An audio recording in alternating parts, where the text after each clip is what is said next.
একেবারে normal. Some ফুংস কুংস্কার for ভক্সনে ইনভেন্ড্রে মানে immigrants, ইনভেন্ড্রে simple. ফো বাই অন দা ওয়ে, ফো ফো কেন? ওই যে অয়ের উপর একটা গোল আছে তাই ও সিম্পল। এইভাবে মিলাই ঠিক ইংলিশ যেমন মিলাবে, শুধু দুই এক জায়গায় অনিয়ম আসবে, ওটা ধীরে ধীরে যখন আমরা আগাবো করবো। আচ্ছা একটা কাজ করি, চলেন একটু নয় শুরুই করি। ধরছি যখন এই যেটা বলি, হ্যাঁ একটু মজা হয়। এই যে প্রথম চ্যাপ্টারে আসেন ক্যাপিটাল এন, ক্যাপিটাল এন ওগুলো কিছু নয়, ভূমিকা ওগুলো কিছু না, শুরু ক্যাপিটাল এন। ক্যাপিটাল মানে চ্যাপ্টার 1 পড়ছে না? ওখানে লেখা আছে তো, দেখেন ক্যাপিটাল এন লেখা দেখেন, ঠিক আছে? ক্যাপিটাল, ক্যাপিটাল এন মানে কি? চ্যাপ্টার 1 দেখেন, বো হিয়াটের ডু, হ্যাঁ 1, তাহলে দেখেন বো হিয়াটের ডু মানে কি? What's your name. ইংলিশে বলে হোয়াটস ইউর নেম, আমরা বাংলা বলে তোমার নাম কি। কিন্তু এটা যদি আপনি আক্ষরিক বাংলা করতে যান হবে কি জানেন? তোমাকে কিভাবে ডাকা হয়, কিন্তু আমরা কিভাবে বাংলা বলি, এটা কিন্তু ওদের কনস্ট্রাকশন। কিন্তু আপনি যদি আক্ষরিক বাংলা করতে যান হবে তোমাকে কিভাবে ডাকা হয়, কিন্তু না আমাদের ভাষা বলবো আমরা তোমার নাম কি। তাই সবকিছু যে হুবহু অনুবাদ করতে পারবে না এমন না, আসলে বুঝতে হবে। ও হিয়াটেড ডু অর্থাৎ মানে তুমি, ডু মানে তুমি, হিয়াটেড মানে টু বি কল, আর ও মানে হোয়াট।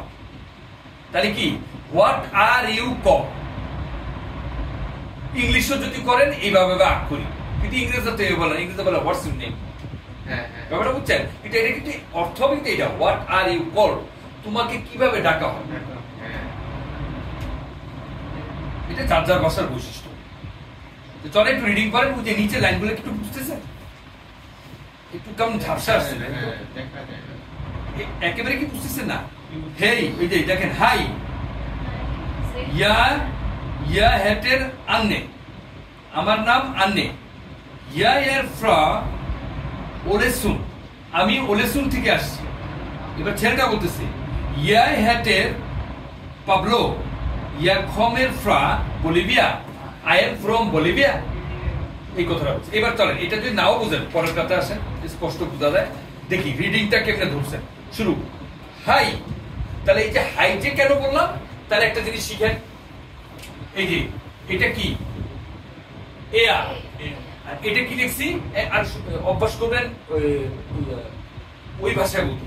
এটা ইংলিশের সাথে ধোকা খাবেন না, যেমন ভুলে ভুলে ফেলবেন না, ওইটা তো এরকম না, মুখস্থ করে ফেলবেন অ, মানে আপাতত ইংলিশটা মাথা থেকে সরাই ফেলেন, তাহলে কিন্তু ধোকা লাগবে। হ্যাঁ সেই গেল। তাহলে এটা কি এয়া আর কি ই, এরকম যদি হয় উচ্চারণ হবে আই। খেয়াল করেন এটা কিন্তু নির্দিষ্ট আই, উচ্চারণ হবে আই।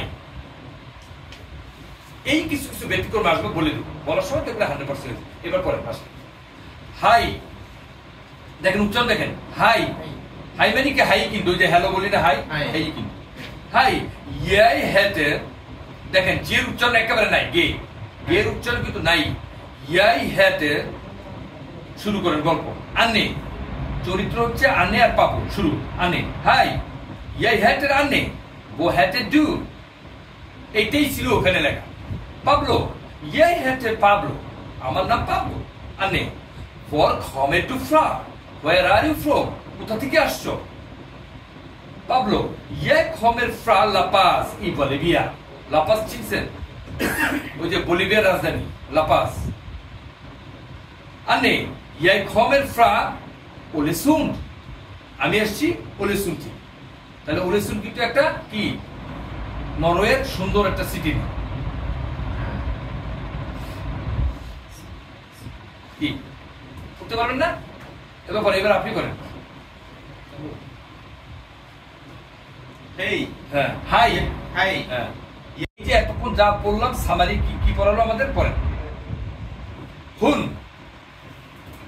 এবার কিন্তু থার্ড পারসন, ওরা ওদের মতো বলছে। এবার আমরা কি করছি জানেন, ওদের থেকে সামারি করছি। যে নিচে কি লিখছি দেখেন, হুন হেটার আনে, অর্থাৎ হার নেম ইজ আনে, মানে আমরা দেখলাম ওই মেয়েটার নাম কি আনে। ও kommen fra Olesund and comes from Olesund. Olesund থেকে আসছে। আর ছেলেটা বলে কি hen heter Pablo.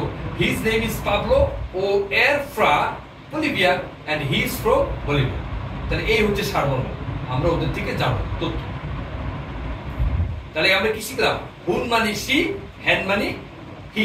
বাস এই যে প্রোনাউন দুটো শিখে গেলাম, সামনে আরো আসবে। ওদের জি উচ্চারণ হয় না, ও মানে প্রোনাউন। সুন ওলে সুন, ওই যে ডানে একটা লাইন না, আনে কোথা থেকে আসছে? ওলে সুন থেকে। এবার নিচে আসেন, রিভাইজ উত্তর দেন আপনারা। এবার দেখেন প্রশ্নের উত্তর দেন, আসেন। Wo heter hen? বলে এটা উত্তর কি হবে? Wo heter en? Hen, sorry. অর্থটা বুঝছেন, এর অর্থ কি? Wo heter hen? hen What's his name? তার নাম কি? hen heter এই গুড, পাবলো অর্থাৎ ছেলে। এই যে ধরতে পারছেন, বাস এইটাই হলো, এইটুকু কি চাইছে। তারপর Wo heter hun? এটা কি হবে? hun heter Anne. বাস আনে। Wo kommen Pablo fra?